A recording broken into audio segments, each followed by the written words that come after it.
So without further ado, mag-start na po tayo.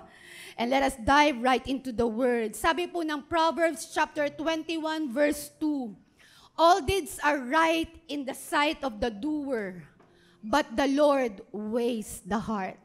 One more time. All deeds are right in the sight of the doer, but the Lord weighs the heart. Sabi po ni Pastor Stephen lagi sa atin, third time is a charm, and I am His charm. Sabi ng Proverbs chapter 21 verse 2, all deeds are right in the sight of the doer, but the Lord weighs the heart. Lord, we thank you for this wonderful moment that we can get to gather together and hear your word. Salamat, Panginoon, na pwede kaming lumapit sa iyo. Pwede kaming mag-aral ng iyong salita at makapakinig mula sa iyo. Ang dalangin po namin sa mga oras na ito, my prayer today, O God, that your word will really penetrate to our hearts, O God. Right through, Panginoon, sa division ng aming body, ng aming soul, and ng aming mga spirit. For Lord, what we are aiming for right now is not just to listen to your word and leave this place.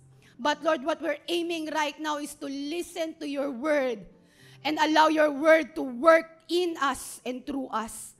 Panginoon, ang dalangin ko po sa iyo, hayaan mong ikaw ang magsalita sa mga oras na ito. Hindi ang kahinaan ko, ang kakulangan ko, ang kamalian ko ang kanilang makita. Kundi ang makita nila, Panginoon, sa iyong mga salita, ang kalakihan mo, ang kagalingan mo at ang kagandahan mo. We thank you, O God. We are allowing you, O God, to move in our hearts, Panginoon, sa mga oras na ito. Mangusap ka, baguhin mo kami. Ito po ang aming dalangin tanging sa pangalan mo, Jesus. Amen. Amen. Amen. Help me preach the title of our message ngayon po sa inyong mga seatmate. Sabihin niyo po sa iyong mga katabi, to as many people as you can, sabihin mo, guard your heart. Come on. You can do better than that with all conviction. Medyo kalabit-kalabitin mo yung iyong katabi. And to our global family online, now is a great time to tag your friends and your family. Guard your heart. Then tag your friends and your family na maaring kailangan ang salita ng Panginoon ngayon. Nowadays, in our era na meron tayo ngayon, in our season that we have, maraming pwedeng makapag-attest at makapag-affirm at makapagsabi sa akin that this generation is a generation who loves to pretend. Yeah. You heard me right. Ang unang binibitawan natin na mga salita kapag si Ate Jenny ang nag-i-speak, medyo hard, medyo mabigat. This generation that we are in and this season that we are in, it is just easy for us to pretend. It is just easy for us to put on a smile kahit durog na yung laman ng puso natin. Parang napakadali lang ngayon na mag-selfie na parang okay ang buhay natin, ipopost natin sa lahat ng social platforms natin, Facebook, Instagram, TikTok, whatever you call it. Di ko na alam kung ano pang mga bago ngayon kasi medyo oldies na tayo, pa-boomer na ako eh. Pero lahat ng platforms na ito, napakadali lang sa ating mag-post ng pictures that it's as if we have it all together. Parang napakadali lang ngayon for all of us to just have this mask na isusuot natin sa ating mukha para lang maitago kung ano ang laman ng ating puso. Ang sabi po ng Proverbs 21:2, all deeds are right in the sight of the doer, but the Lord weighs the heart. When the Bible speaks about heart, hindi lang po ito yung pinag-aaralan natin sa science, na ang puso o yung physical heart that beats, na yung puso na nagpa-function para yung ating mag-pump ng dugo, para ito ay dumaan sa ating system, circulatory system, at pagkatapos ano ang mangyari sa atin? Para makapag-pump ng dugo sa ating katawan, para magkaroon tayo ng oxygen, para mabuhay tayo at makahinga tayo. Correct me na lang po kung mali yung sinasabi ko. Yun na lang po yung naaalala ko nung grade 2 sa science ko eh. Pero what I am trying to say is that the very purpose of our heart, the physical heart, is to give us life. Bigyan tayong lahat ng buhay. Kapag dinukot ko po ang lahat ng bawat isa sa atin, ang puso natin, bibilangan lang po kita, mamamatay ka na. So, ibig sabihin, that is the function of our heart. But when the Bible speaks about the heart, hindi lang ito nagre-refer dun sa heart that we have, the organ that we have, na hindi natin nakikita. Pero it is also referring to our mind. It is also referring to our will. It is also referring to doon sa ating inner man. The mind and the will na tinutukoy ko rin po are the places where you make your life's decision. Parang ganito siya. All deeds are right in the sight of the doer, but the Lord weighs your will. All deeds are right in the sight of the doer, but the Lord weighs your mind. All deeds are right in the sight of the doer, but the Lord weighs your inner man. Para bang sinasabi sa atin na ang Biblia, kapag ka nagsasalita tungkol sa heart, it speaks of the mind, the will, and even the inner man. So everything we decide on, ngayon alam na natin, hindi lang ito nagmumula sa inyong mga matatalino at bright na isip. Kung hindi ito ay nanggagaling dito sa puso at kalooban ng ating pagkatao. Ibig sabihin, every time na may gagawin tayong solusyon, hindi lang ito nanggagaling dahil may dinikta sa'yo, pero ito ay nanggagaling doon sa kabukalan ng ating mga puso. All these are right in the sight of the doer, but the Lord weighs the heart. It's easy for us nowadays to judge a person based on her facade. If I were to ask you, ilang taon na po ako, lagi ko pong naririnig na sabi nila, sa pagmamayabang ko na lang po, hindi ko na po sasabihin sa hindi pagmamayabang. Kasi, para totoo lang tayo, laging sasabihin sa akin na, you look like younger than your age. I'm turning 42 this December po. December 29. Woo! Mag-rejoice kayo, hindi lahat umaabot ng 42. And 42, and most of the time sasabihin sa akin, parang 30 plus ka lang. Thank you, Lord. Na-achieve natin. Parang bata ka pa. Kanina nakapusod ako para pakita ko sana yung puti kong buhok. Kasi pag may puting buhok, di ba madalas nire-respeto natin? Kasi nga, most of the time, it's easy for us to judge a person based on the facade. Based on the physical attributes. Kapag mas matanda, kailangan pagmanuhan kasi kailangan respetuhin. Kapag mas bata yung nagsasalita sa mas matanda, dapat hindi ka dapat nangungupo ka. Kasi nga, we are really nandun sa era that it's easy for us to judge a person nang nakikita lang natin. Ito lang yung nakikita natin. Pero ang sabi ng ating Panginoon, all deeds are right in the sight of the doer. I mean, sabi po ni Solomon sa kanyang mga anak, but the Lord weighs the heart. People may judge each other. Napakadali lang po sa atin na i-judge ang bawat isa. Look around you. Look around you. Sige lang, look around you. It's easy for us to judge a person based on sa kanyang suot, based sa kanyang pananalita. Many of you will say, ay, mukha pang bata kasi 40 na, pero mukha pang 30, pero yung boses, pang 78 years old. Napakadali lang sa atin na mag-judge nowadays. Kasi ang nakikita lang natin, just this. Pero hindi natin nakikita what's going on inside the person's heart. Pero ang sabi ni Solomon, but the Lord weighs the heart. Alam nyo, there's this one story in the Bible that speaks volume when it comes to weighing of heart. Na ang Panginoon lang ang tanging nakakakita ng puso. Alam niyo po yung 1 Samuel chapter 15. This is the story na kung saan si Samuel the prophet ay itinalaga niya si King Saul. At ito rin yung panahon sa 1 Samuel 15 na kung saan nireject na ng Panginoon si King Saul as king. Alam niyo kung bakit siya nireject at bakit kailangan na siyang palitan? Ang pinaka-reason is that he disobeyed what the Lord has commanded him to do. Meron siyang disobey na inutos at kalooban ng Panginoon. At ang sabi ng Lord kay Samuel, Samuel, pumunta ka na kay King Saul at sasabihin mo na sa kanya na siya ay hindi na magiging hari. I have rejected him and my presence will not go before him. Alam nyo, for Samuel, it was a tough job.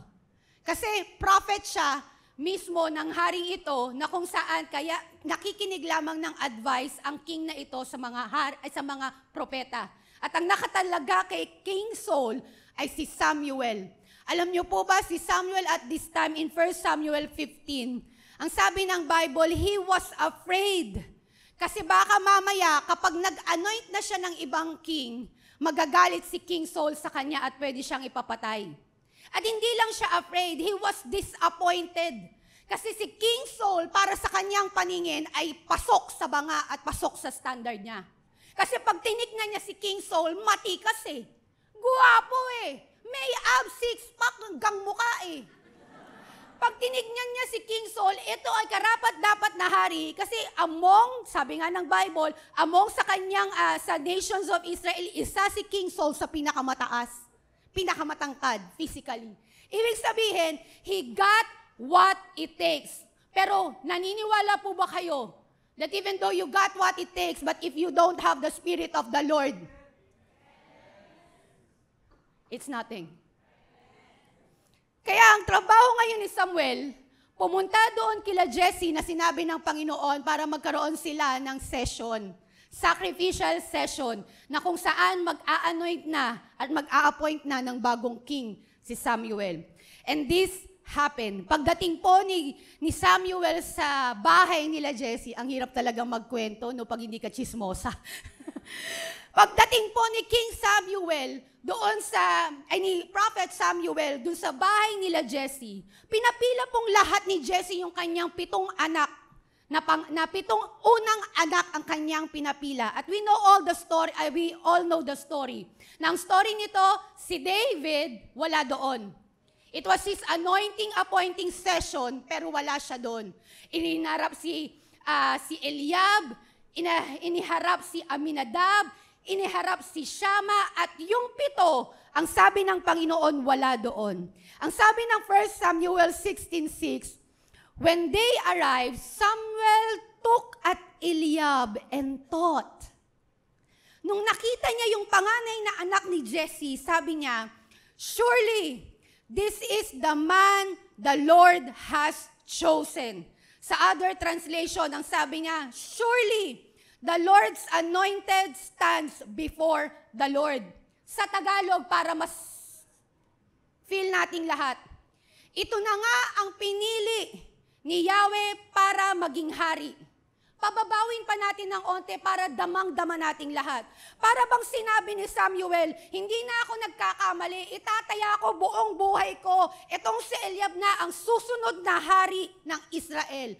Porma pa lang parang Saul na. Tangkad pa lang parang Saul na.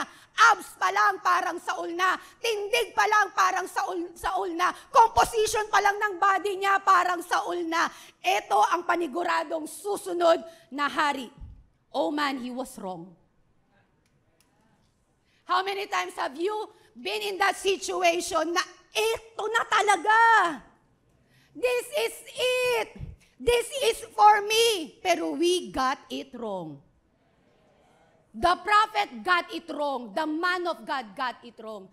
Even Jesse, the father of David, hindi niya nga sinama sa anointing session yung kanyang huling anak eh. Kasi hindi niya nakikita na si David ay capable at siya ang pwedeng gawin ng Diyos para maging hari. Oh, how many times sa atin dito that you feel rejected, you feel na hindi kayo invited sa anointing session nyo. Ilan pa sa atin dito ang na-feel na nila abandon sila. Kasi ang man of God might got it wrong. Magkakamali ang tatay natin at ang magulang natin, pero hindi ang Diyos. Kasi ang puso natin, iba ang nakikita. Ang puso natin, iba ang hinahanap. Ang puso natin, iba ang ginugusto. Pero ang Diyos, iba ang hanap ng puso ng Diyos, men. Iba ang hanap at nakikita ng puso ng Diyos, men. Iba din ang laman ng puso ng Diyos. Isang tingin lang ni Samuel na sabi niya na agad, eto na ang magiging hari. Pero hindi ganun ang ginawa ng Diyos sa iyo, kapatid. Hindi ka lang niya inisang tingin at hindi ka lang niya mabilis ang tingin.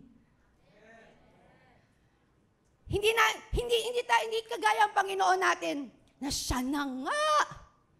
Apakapogi, apakaganda, apakabait. Di makabasag pinggan, siyang siya na yan. Intayin mo kapag kaasawa mo na. Ilang beses na nating nasabing nasa kanya na ang lahat.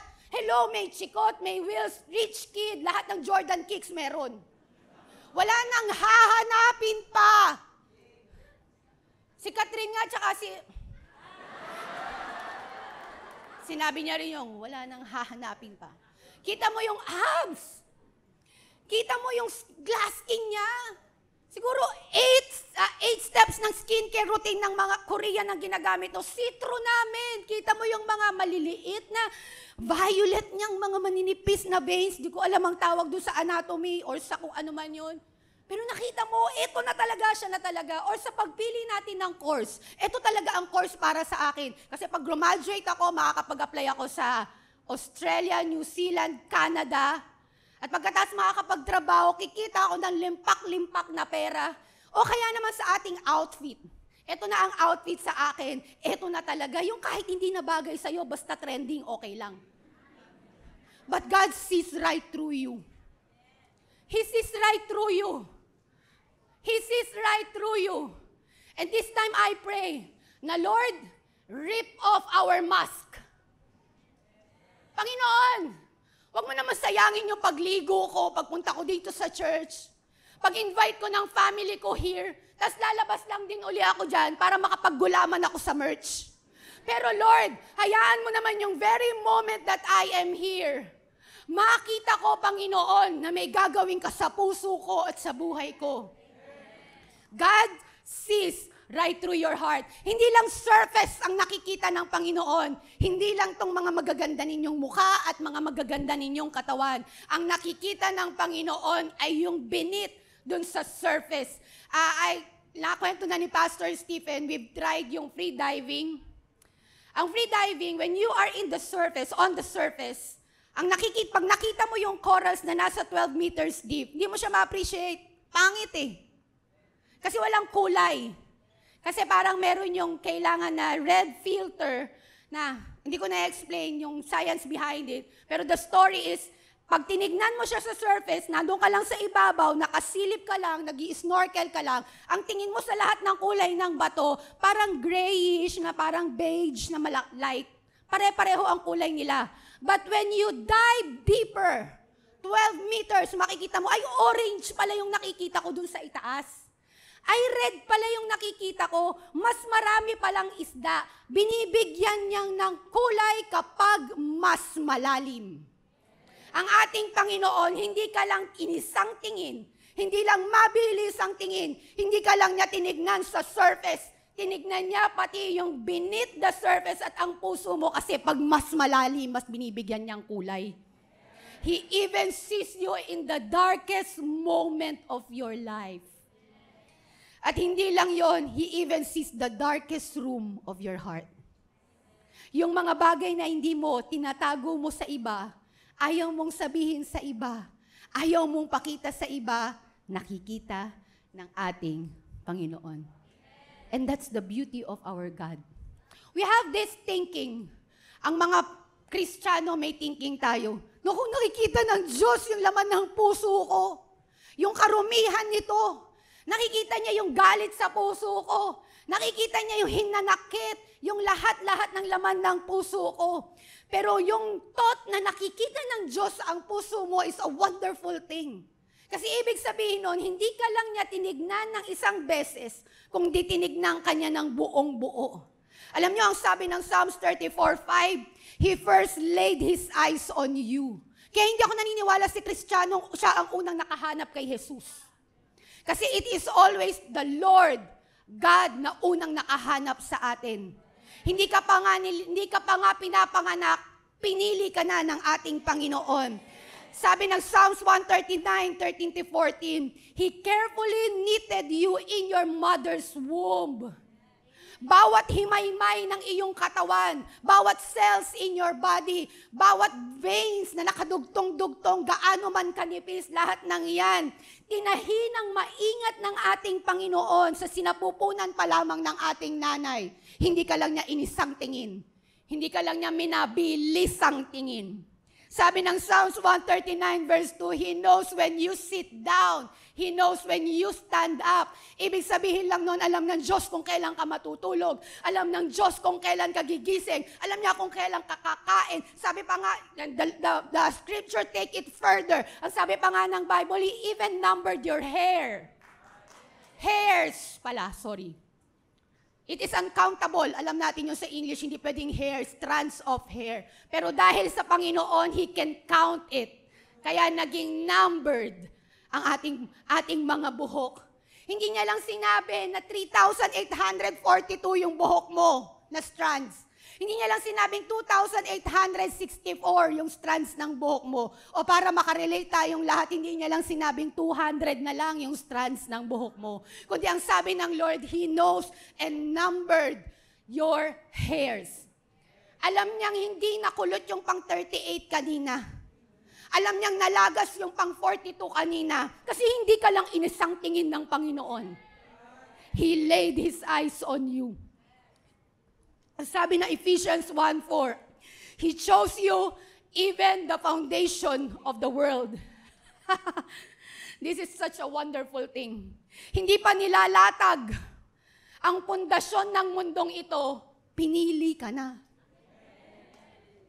Hindi ka man pinili nung crush mo, pinili ka ng Diyos mo. Hindi ka man pinili ng asawa mo, pinili ka naman ng Diyos mo. Hindi ka pinili ng kaibigan mo, pinili ka ng Diyos mo. Ang sabi ng John 3:16, He gave His one and only Son for all of us. Sabi ng Galatians 3:13-15, on the cross, with His blood, He bought us. Kaya nga tayo, hindi lang tayo isang beses na naging sa Panginoon, 2 beses kang naging sa Diyos. Nung create ka niya at nung binili ka niya. Nung create ka niya at nung redeem ka niya. Ano lang ang ibig sabihin nito? It is such a great news para sa bawat isa sa atin. Na oo, hindi ko kayang itago, ay kaya kong itago sa inyo kung ano ang laman ng puso ko. Pero salamat na hindi ko to kayang tago sa Diyos. Na oo, kaya kong ngumiti ngayon, pero tanging Diyos lang ang may alam ng puso ko.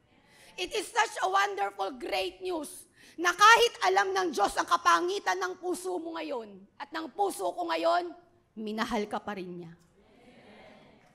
Sabi ng 1 Samuel 16:7, But the Lord said to Samuel, na sinasabi rin ng Diyos sa bawat isa sa atin, Do not look on his appearance or on the height of his stature, because I have rejected him. Powerful word, hard word. Alam nyo, itong rejected him na ginamit dito is the same word na ginamit ng Panginoon doon sa 1 Samuel 15, nung sinabi niyang nire-reject niya na rin si King Saul. Ang sabi niya, Samuel, parang ganito yan, hindi ka ba nagtatanda? Sinasabi ko sa iyo ngayon that I have rejected also this man. For the Lord sees us not as man sees. Sabi ng Panginoon kasi, kung paano mo tinitignan ng isang tao, Samuel, a man of God, a prophet, hindi ko ganon tinitignan ng isang tao. Kasi hindi lang ako nakatingin sa physical.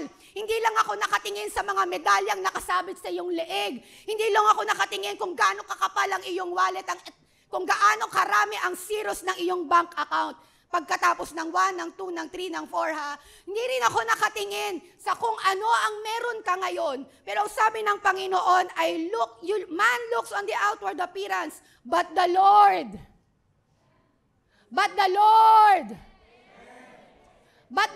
looks on the heart. Looks on the heart. Wala sa kinis ng balat. Wala sa dami ng nakasabit na medalya at achievements sa buhay. Pagdating sa Panginoon, we are of equal footing. Kasi ang Panginoon hindi nakatingin kung ano ang estado mo at kaya mong gawin para sa Kanya. Nakatingin ang Panginoon sa laman ng puso natin. Sabi niya, I have rejected him. Pasado kay Samuel, laglag kay Lord. Ang tanong ko ngayon, meron bang pasado sa'yo na laglag kay Lord? Sagutin nyo na lang po sa isip. Kasi some things are not meant to be shared. These things are meant to be dealt with. And that is my job today. Na Lord, tulungan mo kaming lahat mag-grasp, tanggapin lahat namin kung ano yung sinasabi mo sa amin. Kasi if God sees the heart, kung kita niya ang puso mo, then we have to be transformed yung ating puso. Kung kita ng Diyos ang puso natin, then we need transformation of the heart. Tama po ba? Kasi nga hindi nga tayo, nag-aaksaya nga tayo ng salapi para lang bumili ng skincare eh. Para itong mukha natin kuminis. Nagkakaturuan pa, may nakita pa ako nagkaturuan. I-spend tayo ng 90 minutes. Ayaw na nga natin na 60 minutes ngayon eh. 90 minutes tayong nag-i-spend sa spa ngayon, gawin mong therapeutic. Gusto ko yung may amoy lavender sa loob. Bakit? Kasi we invest on our physical. Nag-e-enroll nga tayo sa gym. Pinakamababa yata ngayon, 2,700 a month. Pero hindi ka naman pumupunta.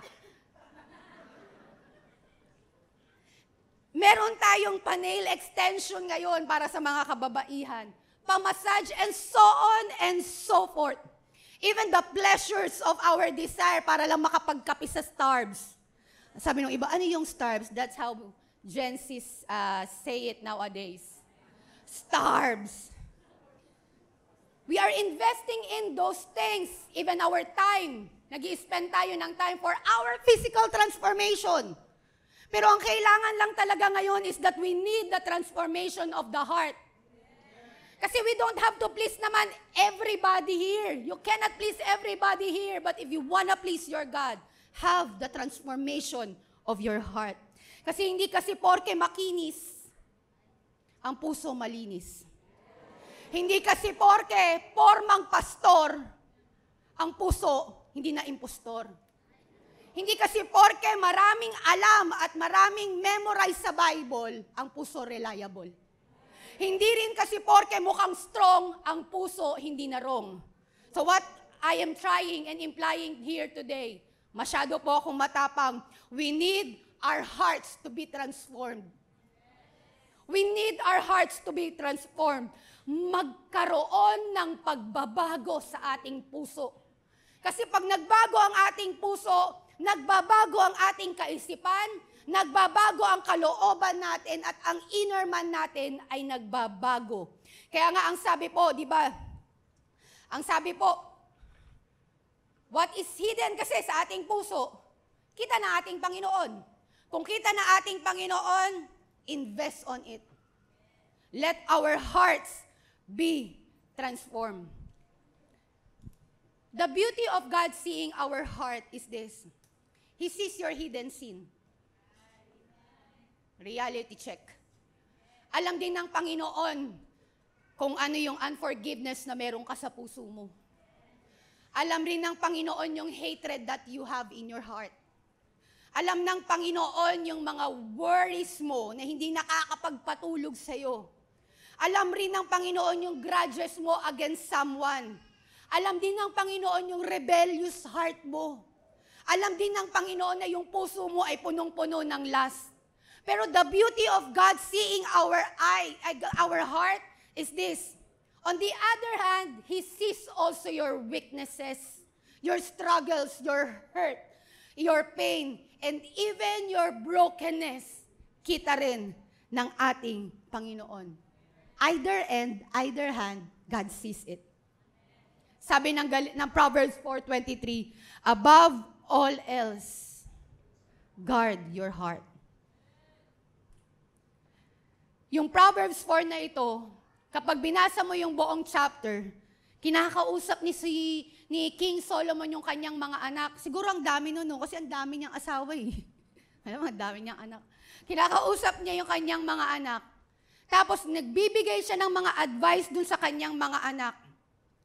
Tapos ang sabi niya dun sa verse 23, sinasabi niya pa doon na yung mga advice na don't go, huwag niyong mahalin ang pera, yung mga ganyan.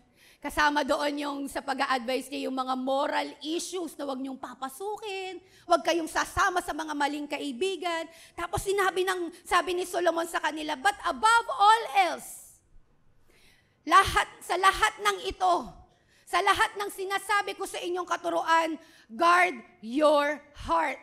For everything you do flows from it. Above all else, guard your heart. For everything you do flows from it. Kung palamura ka, yan ang laman ng puso mo. Hindi ako naniniwala sa slip of the tongue.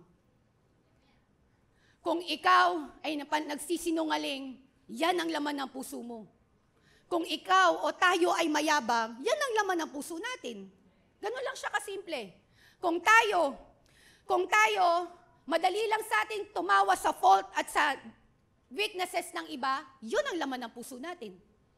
Kung mahilig tayong mangutya ng iba, mangasar ng iba, to the point na wala nang paglalagyan yung ating inaasar, yan ang laman ng puso natin. Ibig sabihin lang, kaya sinasabi sa atin ni Solomon, above all else, guard your heart. Dahil lahat ng lumalabas sa'yo, galing sa puso mo. Sabi nga sa ibang translation, keep your heart with all vigilance. Pagka sinabing with all vigilance, careful mong i-watch yung lahat ng possible danger or difficulties. Huwag mong hayaang pasukin ng basura yung ilaman ng puso mo.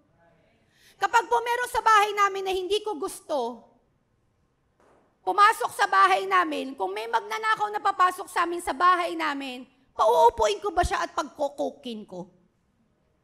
Definitely not. Kapag may pumasok na magnanakaw sa bahay namin, papalayasin ko. Ganon din sana sa puso natin. Na kapag may pumapasok sa puso natin, that we know that will ruin our lives and ruin our hearts, palayasin mo. If we are to guard our hearts, meron lang po akong 5 na i-share sa inyo. Una, pay attention to your thought life. Pay attention to your thought life. Be mindful of the thoughts and ideas you entertain. Ano bang lumapasok sa isipan natin? Ano ba yung mga hinahayaan nating maglaro sa ating isipan? Kasi yung naglalaro na yan sa isipan natin can shape our attitude and actions. Pay attention to our thought life.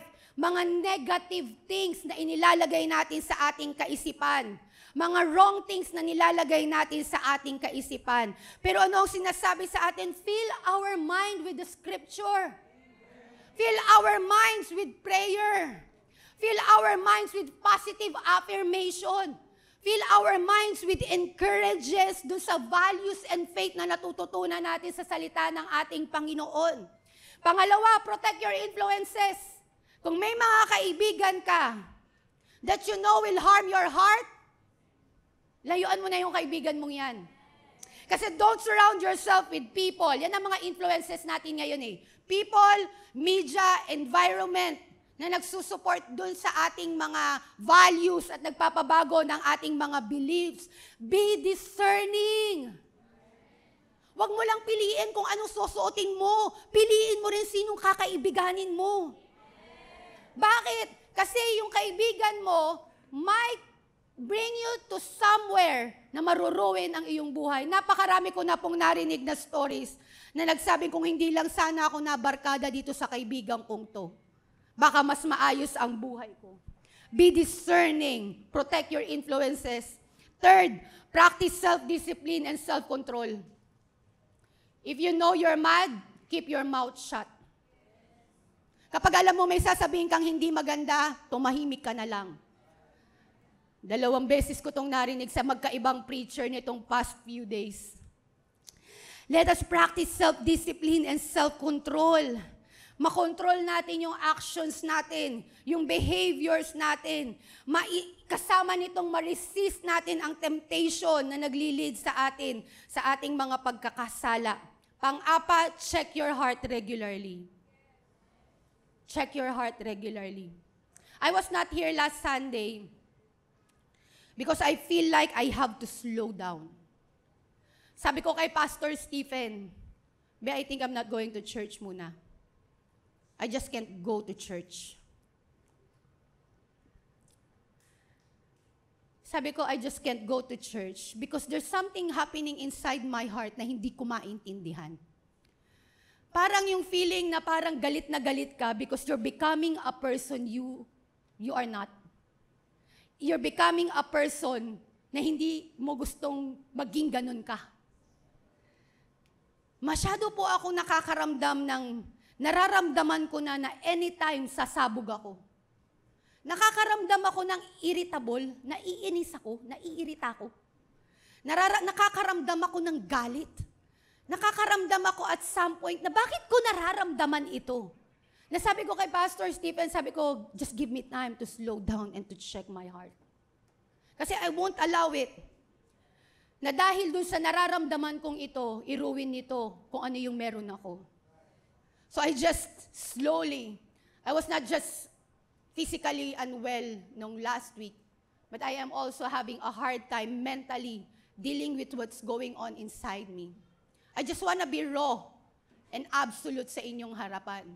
Because I want to share this vulnerability sa inyo for you to understand that it takes an exposed heart to the Lord and to everyone para makareceive siya ng healing. I just have my heart checked. Sabi ko, Lord, I don't want to be this kind of person. Ayokong Panginoon ng ganito. Ayokong maging ganito ako. And the Lord dealt with me. He dealt with me. And I am so grateful that it was never too late for me. Na hindi na ako umabot sa may masigawan pa ako. Na hindi ako umabot sa magwawala ako here in the church. Na hindi ako umabot sa punto na pagsisisihan ko. That is why if you have to guard your heart, check your heart regularly. Hindi kasalanan ang magpahinga. Hindi rin kasalanan to slow down. With all the busyness that we have sa buhay natin, hindi na natin nakukuwang pansinin, kamusta ba ang puso natin? Kamusta ba puso mo? Panglima, seek accountability. Find people that will help you really grow sa Panginoon. Kaya nga kung wala pa po kayong link-up group, sumali na po kayo ng link-up group. Find people having a faith community na magsasabi sa'yo, magko-correct sa'yo, aalalay sa'yo, magiging accountability partner mo. Alam nyo, itong 5 na ito ay mga sinabi rin ni King Solomon sa kanyang mga anak. Sabi pa nga ni King Solomon sa Proverbs 4:14-15, do not set foot on the path of the wicked or walk in the way of evildoers. Sabi, avoid it. Do not travel on it. Be intentional na ingatan ang iyong puso. Turn from it and go on your way. The enemy, mga kapatid, is always after your heart. Kasi alam niya, pag wasak ang puso ng isang tao, wasak din ang buhay niya. Kasi alam niya na kapag ang puso ng isang tao nakuha ng kaaway at ni Satan, alam niya, kuha niya na lahat sa'yo. At alam niyo, itong si Satan na ito, napakatuso and deceitful. Alam niyo kung gaano siya katuso at deceitful? Even the Bible, even the scripture, inalintulad siya sa isang lion. Ang sabi, ang daw si Satan, ang enemy natin, is prowling. Nag-aabang paikot-ikot. And is roaring like a lion para makapag-devour ng kanyang prey. Si Satan, very tuso, very deceitful. Hindi kanya sasantuhin. Kapag ka ikaw ay nakaharang sa kanya, lalapain ka niya. Alam niyo kung bakit hinalintulad si Satan sa isang lion? You know, in the jungle, ang lion is considered as predator. Para makakain siya, hahabol siya ng prey na kakainin niya. Pero we all know na yung bilis ng lion, kung kakain siya ng cheetah, hindi siya aabot. Right? Hindi siya aabot. Narinig ko lang to kay Miles Monroe. Ang sabi ni Miles Monroe, kaya ang ginagawa nitong lion, nagproprowl siya, at pagkatapos, sisindakin niya, magro-roar siya ng malakas para yung prey niya huminto at matakot. Para kahit mas mabilis yung cheetah, pero dahil tuso yung lion, masusunggaban niya ito at kakainin niya ito. Many of us are just sitting in our couches, on our couches, thinking, we are just okay. Habang yung kaaway natin nagpapakatuso para wasakin ang puso natin. Come on guys, it's time to wake up. Seryosohin naman natin. Seryosohin naman natin to. Seryosohin naman natin to. Sabi ni Jeremiah chapter 17 verse 9, the heart is deceitful above all things and beyond cure. Sabi ni Jeremiah, yung puso natin cannot be trusted. Ang puso natin corrupt at nasa fallen state. Ang puso natin deceitful. Ang puso natin gagawing tama yung mali. At yung mali, pinagmumukhang tama.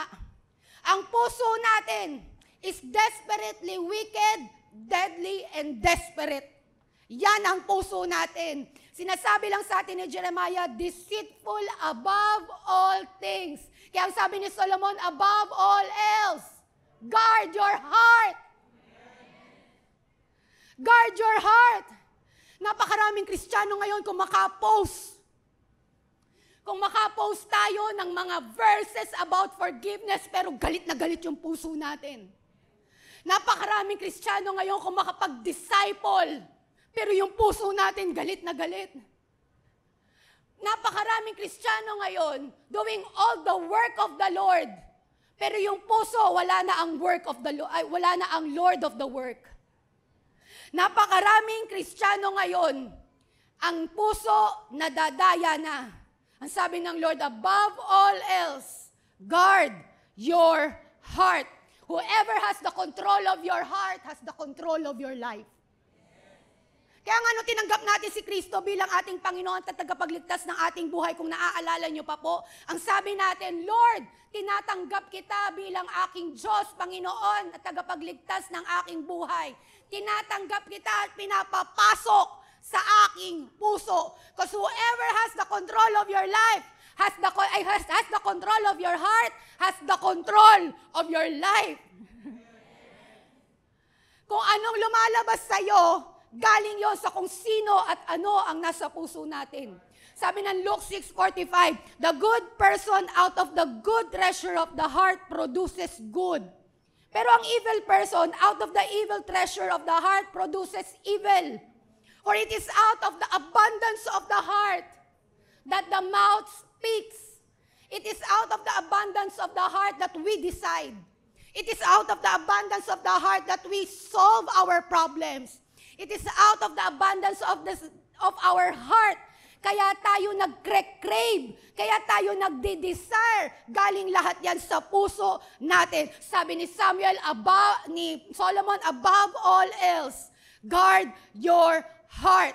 It refers to maintenance, to take care of your heart, to support your heart, to protect your heart. Kapag may basura, itapon. Kapag hindi dapat nandun, tanggalin. Kapag wala doon at hindi doon nakatira, dapat palayasin. Kasi what's in your heart affect your thoughts. What's in your heart affect your words. What's in your heart affect your behavior. It even affect your decision, your life choices, and it even affect your ministry and your church. Great care, therefore, should be taken of the heart, since so much depend upon it. May isang survey na ginawa in the US, one big church. Sabi, there's this question na tinanong, kumusta ang puso mo?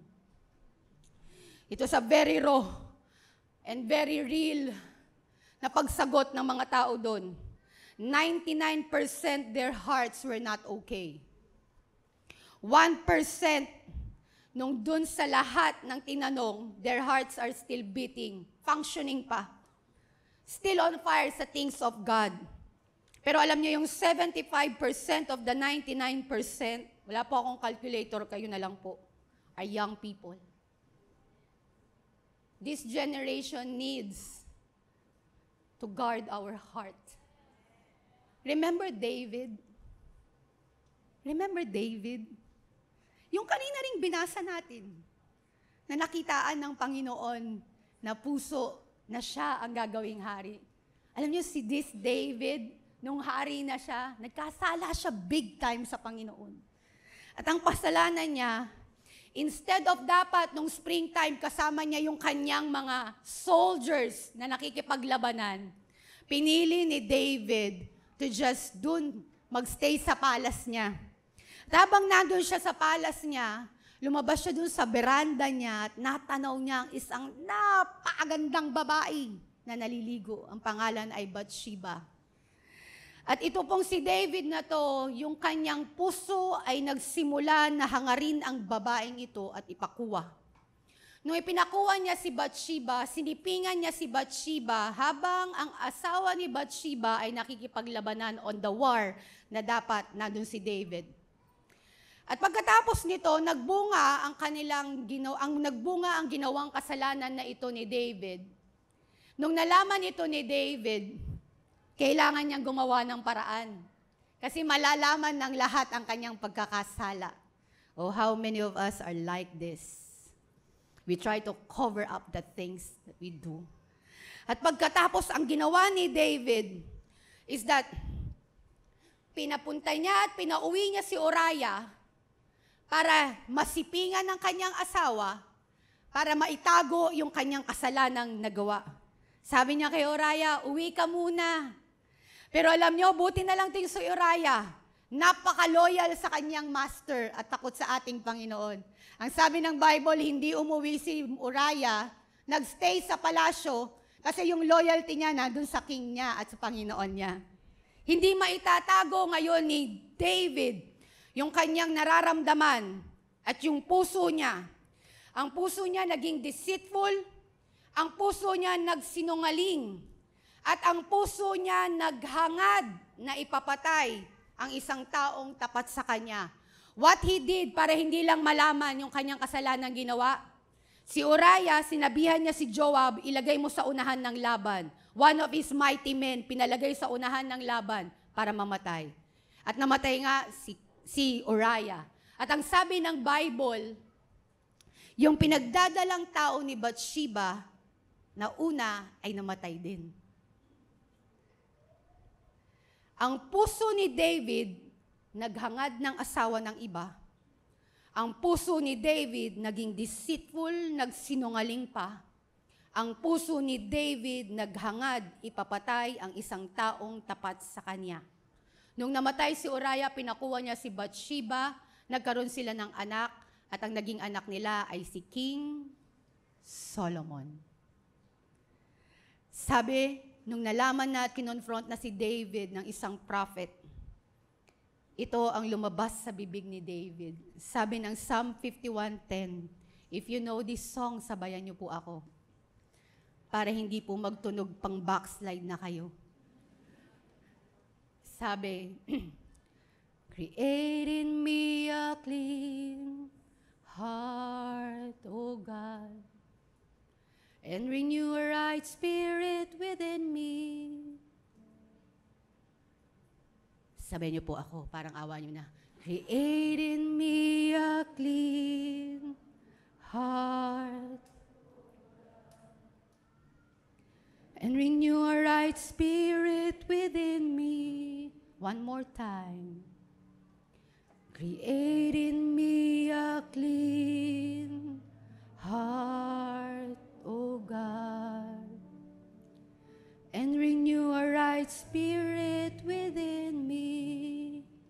One more time, from the bottom of your heart. Create in me a clean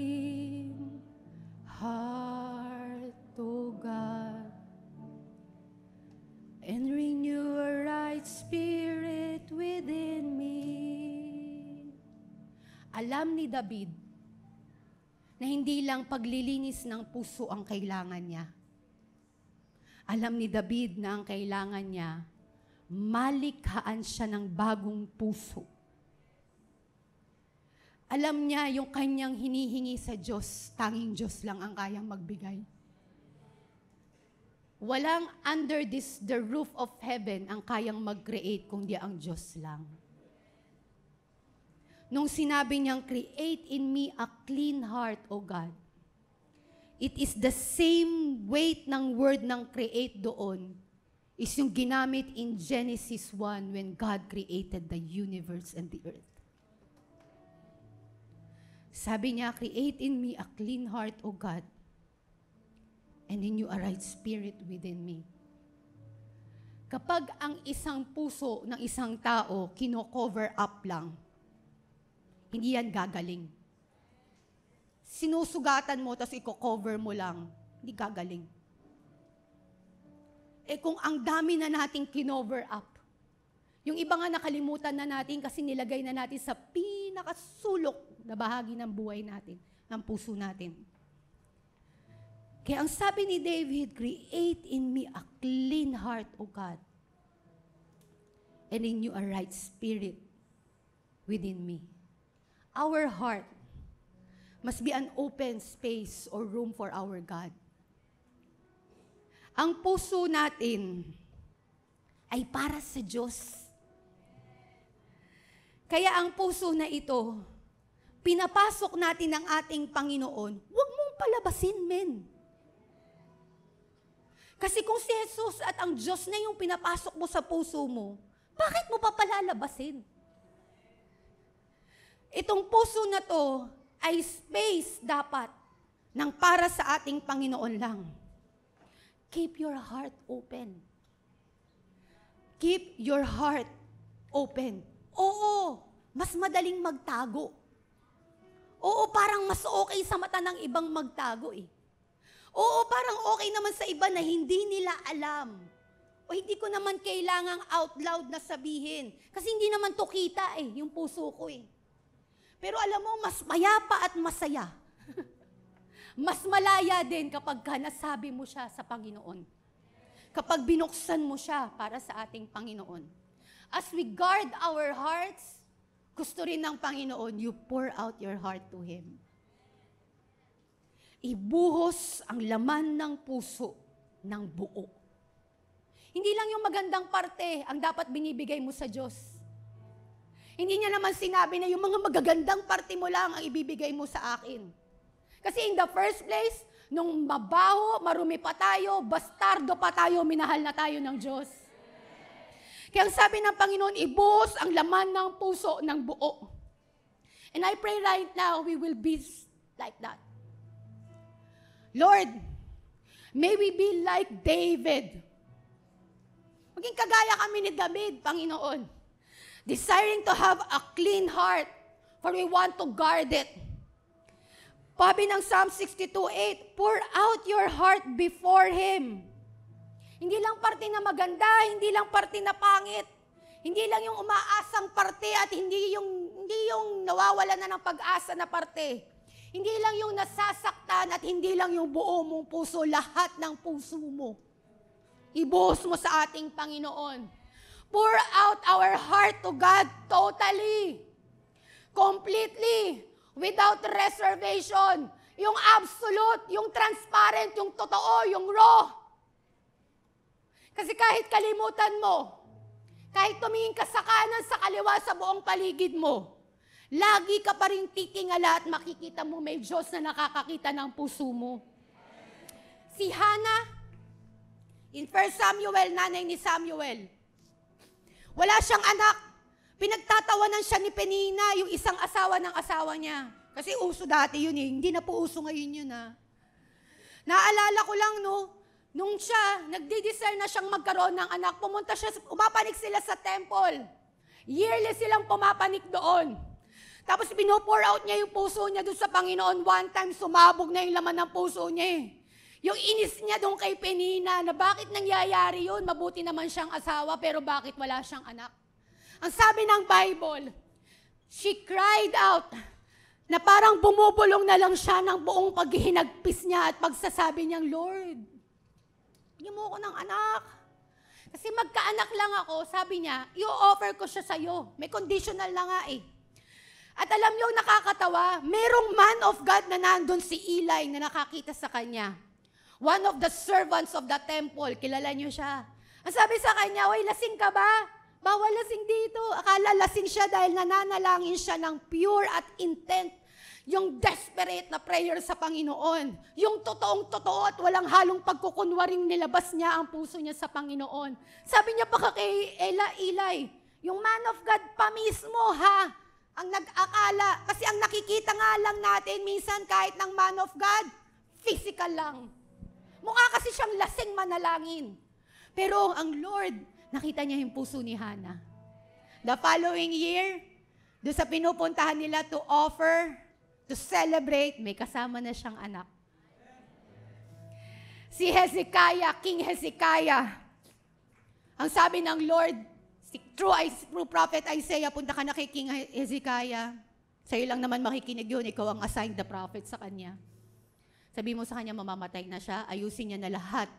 Pakahirap na job, no? Pagdating niya doon, ang ginawa ni King Hezekiah, humarap lang sa pader. Nung nalaman niyang mamamatay na siya. Kasi may mga panahon na yung puso mo hindi mo na kayang sabihin sa iba. Sa pader na lang. Habang nakaharap siya sa pader, it is one of the most exposed prayers na makikita niyo sa Bible. Apakatapang. Sabi niya sa Lord, Lord, mabuti naman akong hari. I did everything that you told me to do. Alam niyo, hindi pa nakakalabas si Prophet Isaiah sa outer courts ng palace, pinabalik siya ng Panginoon. Balik ka doon, sabihin mo, 15 more years i-add ko sa buhay niya.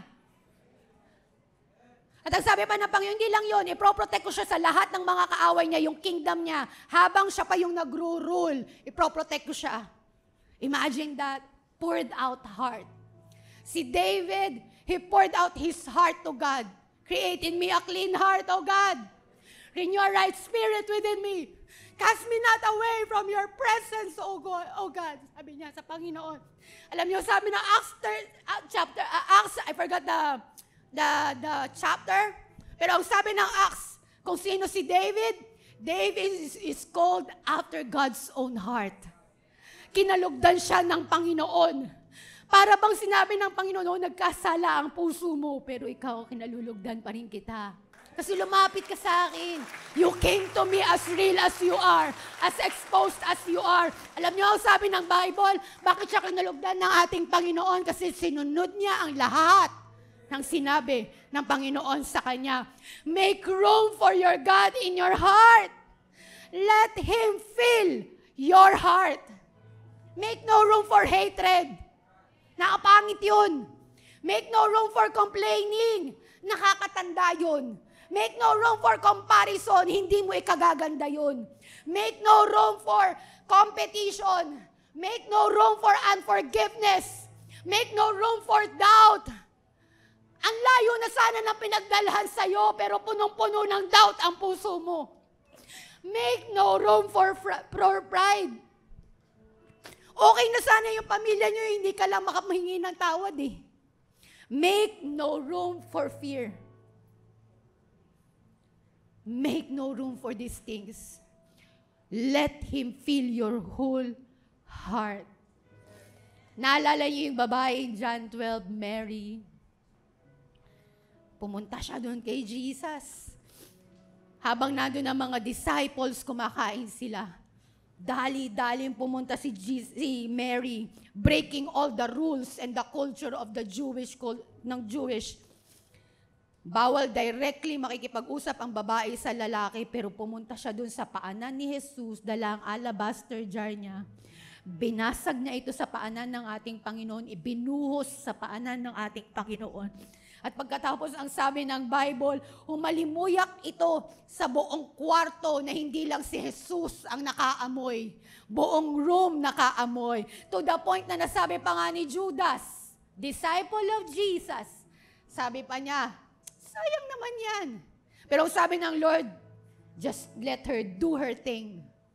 Let her worship me. Let her pour out yung puso niya sa akin ngayon. If you wanna pour out your heart to God, kailangan may babasag. Huwag mo naman gawing bisita lang ang Diyos sa puso mo. Gawin mo siyang may-ari ng puso mo. Kasi po ang bisita, hanggang sala lang. Minsan nahihiya tayo mga Pilipino, pahubad yung tsinelas. Ang bisita hindi pwedeng magbukas ng cabinet. Hindi pwedeng magpunta sa kusina basta-basta, kumuha sa rep mo ng pagkain, lalo na kung bagong grocery ka. Hindi pwede yun. Ang bisita, ang nakikita niya lang yung aparador mo, ng pinto ng aparador mo. Pero hindi niya nakikita yung lahat ng damit mo na siniksik mo lang doon kasi may bisita kayo. Hindi mo na tinupi. Pero ang may-ari, siya ang nagmamando sa bahay. Ang may-ari, siya ang may hawak ng remote control. Ang may-ari, siya ang nagsasabi kung kailan lilinisin ang bahay. Kung kailan isasara ang gate, ilalak ang pinto. Ang may-ari, siya ang nagsasabi kung kailan bubuksan ang aircon. Ang may-ari, siya ang magsasabi kung kailan tayo kakain, kung kailan tayo hindi kakain. Ang may-ari ang may control. Huwag mong gawing bisita ang Diyos sa puso mo. Gawin mo siyang may-ari ng puso mo. Pero di ba, ang may-ari, siya rin ang nagpupuno ng fridge pag wala ng laman. Yung may-ari, siya nagbabayad ng bills, Meralco, tubig, kuryente, ano pa yan para hindi maputulan. Wi-Fi, necessity na ngayon. Ang may-ari, siya rin na nagpapaayos ng tagas, ng bubong, nagkukumpuni ng mga tubong sira.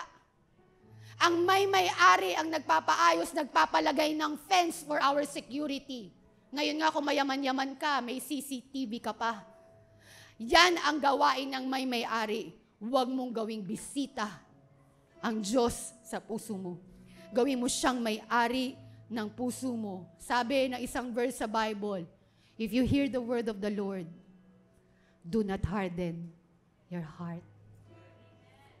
Can we just sing this song?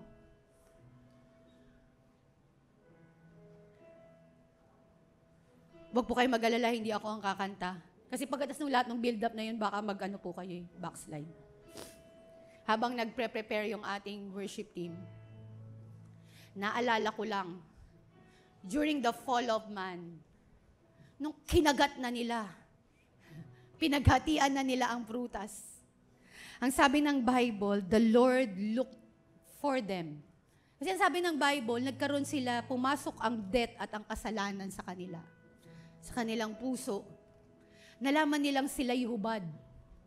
Kaya ang ginawa nila, binalot nila yung sarili nila ng mga plants. Yan. Salad nga daw, ika nila. Tapos alam niyo, ang ginawa ng ating Panginoon, hinanap sila. Tapos nung nakita na sila ng Panginoon, ang sabi ng dalawang ito, ang sabi nila, Lord, natakot po kasi kami. Kasi kami ay hubad. Alam niyo, sabi ng Panginoon, who told you that you were naked? Who told you that you were naked? Sinong nagsabi sa'yo na ikaw ay naked? Sino ang nagsabi sa'yo na nagkasala ka? Sinong nagsabi sa'yo na kapag yan ang laman ng puso mo, hindi ka na pwedeng lumapit sa akin? Alam niyo, ginawa pa nga ng Panginoon, binigyan pa sila ng something na magtatakip sa kanila, and it's only the grace of God, men. Na hindi yung madaling mapunit, madaling matuyo, at madaling masira. Pumatay pa ang Panginoon ng animals just to clothe them with the animal skin. And I believe that same God is inviting all of us right now. Hindi ko po kayo hahayaang tumayo, maupo lamang kayo. And we will just come to God right now. Sabayan niyo po kami sa pag-awit na ito. Hello Global Family, thank you for watching. If this message have impacted your life, please consider subscribing. Let us know in the comments what God spoke to you today. Where are you streaming from? Or how can we pray for you? We pray in Jesus' name that we will continue to advance God's kingdom through the spreading of His Word through this online platform that we have. If you want to support the ministry of Jesus is Alive community, I want to encourage you to support financially and give. Go to our website, gsmnb.com/give, for you to know all the ways that you can support this ministry. I hope to see you soon. God bless you.